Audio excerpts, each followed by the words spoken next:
नमस्ते गुरुदेव। हे गुरुदेव, जब आप आचार्य भवन के पास पहुंचे तो ऐसे लग रहा था कि एक बहुत छोटा बच्चा अपने गुरु के पास पहुंच गया और उसको कुछ नहीं आता है। ऐसे ही आपके अनुज महाराज जी आपके सामने ऐसे रहते हैं जैसे उनको कुछ भी नहीं आता है। आप लोग एक दूसरे की इतनी मर्यादा रखते हैं, लेकिन हम गृहस्थों के साथ ऐसा क्यों नहीं होता?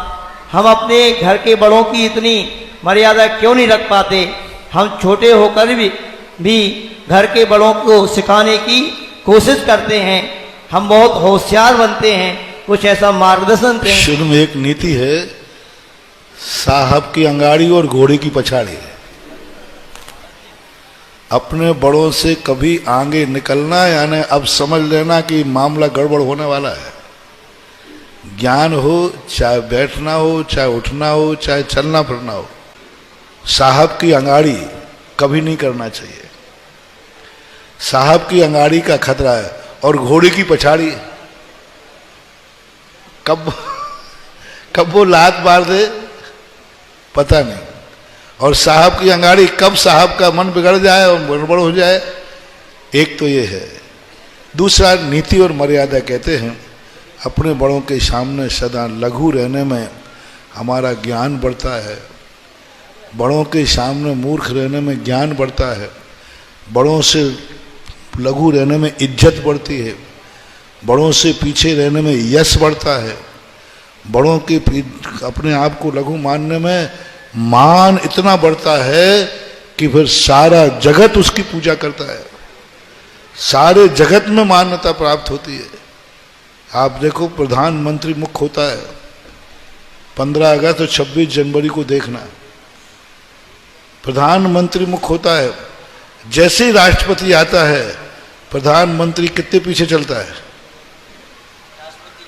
एक कदम पीछे चलेगा वो। राष्ट्रपति के लोकसभा अध्यक्ष वही बना है, लेकिन लोकसभा अध्यक्ष आगे चलेगा। प्रधानमंत्री जो इतनी बड़ी शक्ति है, लेकिन जैसे राष्ट्रपति सामने आएगा तैसे ही प्रधानमंत्री उसके पीछे चलेगा। एक नैतिकता है, सभ्यता है। सब व्यक्ति अपने स्थान पर मूल्य होते हैं। जब बड़ों में समाहित हो जाते हैं तो वहाँ अपने आप में सबके साथ ही सबको सोचना चाहिए। सभी को यही नियम, चाहे गृहस्थ हो, चाहे महाराज हो, चाहे आपका ऑफिस हो, चाहे वो नौकरी का हो, चाहे घर का हो, ये सब तरफ से एक तो अपने मर्यादा की तरफ से भी ये कार्य अपना चाहिए। क्योंकि विनय करने से गुण प्रकट होते हैं। विनय करने से सामने वाले के गुण आ जाते हैं। देखो कितनी बड़ी बनियाईगिरी, देखो जैन आगम में कितना बड़ा सूत्र दिया। जो गुण बड़ों के सामने हैं वो मेरे पास नहीं है, अब मैं कैसे लूं? वो दे नहीं रहे, जबरदस्ती लिए नहीं जा सकते, जबरदस्ती लिए नहीं जा सकते। तो कैसे मिले?